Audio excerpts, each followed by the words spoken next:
This is NDTV, and you're watching Classics.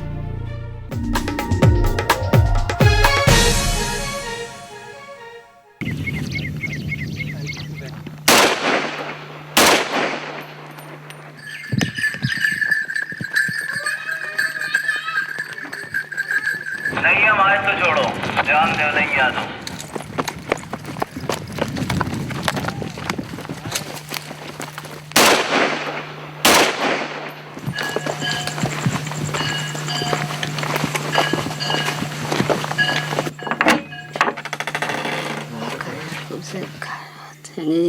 Diary मड़ाइयों में लड़का नौती छूटे हमारे। We're in Bhind, Madhya Pradesh, in the heart of the Chambal region of the country. For decades, this has been prime bandit territory, extensively romanticized in films, and also its dacoit gangs written about endlessly. We thought it would be interesting to spend 24 hours getting a glimpse into the everyday life of the people of this region. The images of this region, even at first sight, are quick to convey an appalling level of backwardness. But Bhind has a strange distinction. It provides the second largest recruitment of men to the military, police or paramilitary forces.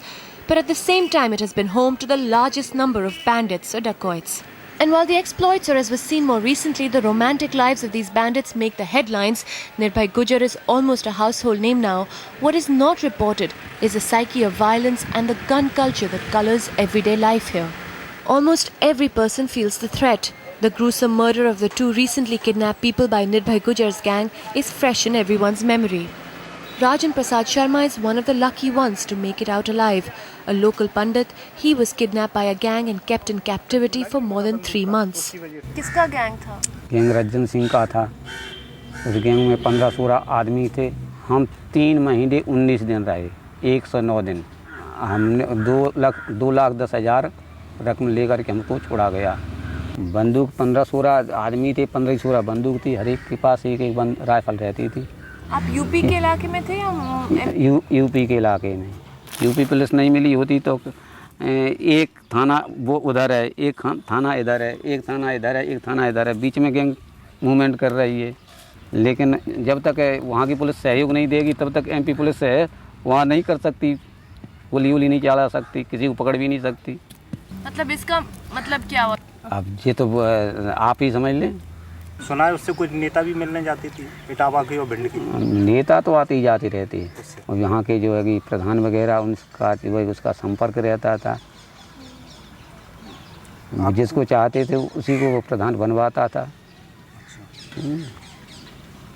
चुनाव पर अपना पूर्ण नियंत्रण रखता था, चुनाव प्रक्रिया पर। Rajan Prasad was sharp in his criticism of the Uttar Pradesh police. At the moment, most of the gangs are based in the Uttar Pradesh area of the Chambal. Even gang members have claimed that the Madhya Pradesh police is more effective, and so Uttar Pradesh is a safer haven for these gangs. A few kilometers out of Bhind, Mehgaon, Mohar Singh is a bandit from a different era. For more than 15 years, he was one of Chambal's most feared men, who eventually surrendered in the peace efforts made by Jai Prakash Narayan in 1972. Mohar Singh is used to meeting journalists but not women camera people.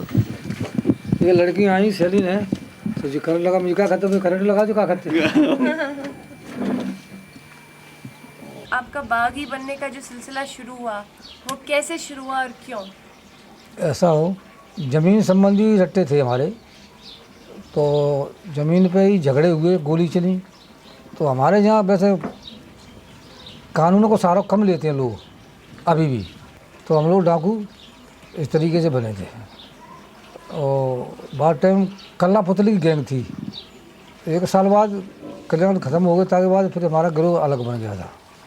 आप जब फिल्में देखते हैं चंबल के डाकुओं पर ऐसी जिंदगी जो दिखाते हैं गुफाओं के अंदर इधर उधर, जो या फिल्म में ऐसी ही थी आपकी फिल्म में दिखाते जी तो नकली घोड़े दिखाते,